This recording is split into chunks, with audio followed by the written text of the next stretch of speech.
जय श्री कृष्णा, जय श्री राधे। मैं पंडित सोमेश कांत रविकांत दीक्षित माँ वैष्णो माता मंदिर जबलपुर से आप सभी का अपने YouTube चैनल पर बहुत स्वागत करता हूँ। यदि आपने मेरे चैनल को सब्सक्राइब नहीं किया है तो ऐसे अवश्य करें, साथ ही बेल आइकन भी दबाएं जिससे आपको नित्य नई जानकारियाँ प्राप्त होंगी। हम बात कर रहे हैं भाद्रपद मास कृष्ण पक्ष में एकादशी। यह एकादशी भाद्रपद मास कृष्ण पक्ष में इस वर्ष 23 अगस्त को दिन मंगलवार के समय पड़ रही है। इस एकादशी की व्रत कथा इस प्रकार आती है कि एक समय कि युधिष्ठिर महाराज भगवान श्री कृष्ण से बोले कि हे भगवान, भाद्रपद मास के कृष्ण पक्ष में किस नाम की एकादशी आती है, यह मेरी सुनने की इच्छा है, कृपया कर मुझसे बतलाइए।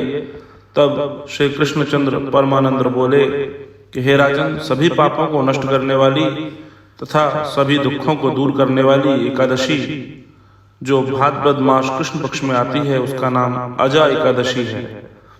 इस दिन भगवान श्री हरि विष्णु का पूजन करने से एवं व्रत रखने से सभी प्रकार के पापों का क्षय हो जाता है। हे युधिष्ठिर, इसकी पुराणों में जो कथा आती है वह इस प्रकार है कि एक समय प्राचीन काल में पृथ्वी पर एक चक्रवर्ती सम्राट राजा हरिश्चंद्र राज्य करते थे। वह सत्यवक्ता थे, वह कभी भी झूठ नहीं बोलते थे। किसी पुराने कर्मों के कारण उनका सब राजपाट सब नष्ट हो गया, भ्रष्ट हो गया। उसके कारण उन्होंने अपनी स्त्री, अपने पुत्र एवं अपने शरीर को भी बेच दिया। हे राजन, वह बहुत ही धर्मात्मा राजा थे। वह राजा होकर भी चांडाल के यहाँ नौकरी करने लगे, परंतु उन्होंने कभी भी सत्य को छोड़ा नहीं। स्वामी की आज्ञा से वह मुर्दों का वस्त्र भी लाया करते थे, परंतु राजा कभी भी सत्य से पीछे नहीं हटे। इस तरह समय बीतता गया और यह कार्य करते करते एक दिन बहुत दुखी हो गए और मन में विचार करने लगे कि मेरा किस तरह कल्याण होगा। जब वह विचार कर रहे थे उसी समय गौतम नामक ऋषिवर वहां पधारे। श्री ब्रह्मा जी ने परोपकार करने के लिए ही ब्राह्मणों और ऋषियों को रचा है। तब राजा मुनीश्वर को देखकर बोले कि हे राजन, मैं आपके ऋषिवर, आप यहाँ पधारे इसके लिए बहुत प्रसन्नता है। आपके चरणों में कोटि कोटि प्रणाम है। मुनीश्वर को देखकर राजा ने उनको प्रणाम किया, हाथ जोड़कर ऋषिवर के सामने खड़े हो गए और अपने दुखों का वृत्तांत राजा ने मुनीश्वर को बताया। राजा के वचन सुनकर गौतम ऋषि को बहुत ही आश्चर्य हुआ।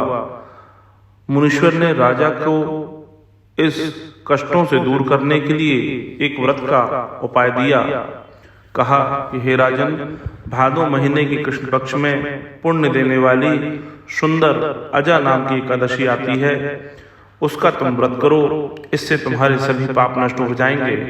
उपवास करके रात्रि में जागरण करो और हरि नाम संकीर्तन करो तो तुम्हारे सभी पापों का क्षय हो जाएगा। हे युधिष्ठिर, इस तरह गौतम ऋषि के द्वारा राजा को यह व्रत का उपदेश दिया गया। मुनीश्वर का वचन सुनकर राजा ने उस उत्तम व्रत को धारण किया। उस व्रत के प्रभाव से राजा के सारे पाप क्षण भर में नष्ट हो गए। उस एकादशी व्रत के प्रभाव से राजा को उसकी पत्नी एवं पुत्र भी प्राप्त हुआ तथा सारा राजपाट मिल गया और अंत समय में स्वर्ग लोक को चला गया। हे राजन, इस प्रकार के व्रत को जो मनुष्य करते हैं वे निश्चय ही सभी पापों से छूटकर स्वर्ग को जाते हैं। हे राजन, इस व्रत का कथा सुनने और व्रत धारण करने से अश्वमेघ यज्ञ के बराबर फल प्राप्त होता है। इस प्रकार भगवान श्री कृष्ण ने युधिष्ठिर को अजा एकादशी का महत्व सुनाया। बोलिए वृंदावन बिहारी लाल की जय।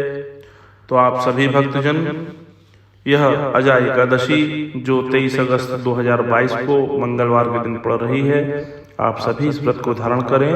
भगवान श्री हरि विष्णु आप पर कृपा करेंगे। जय श्री कृष्णा, जय श्री राधे।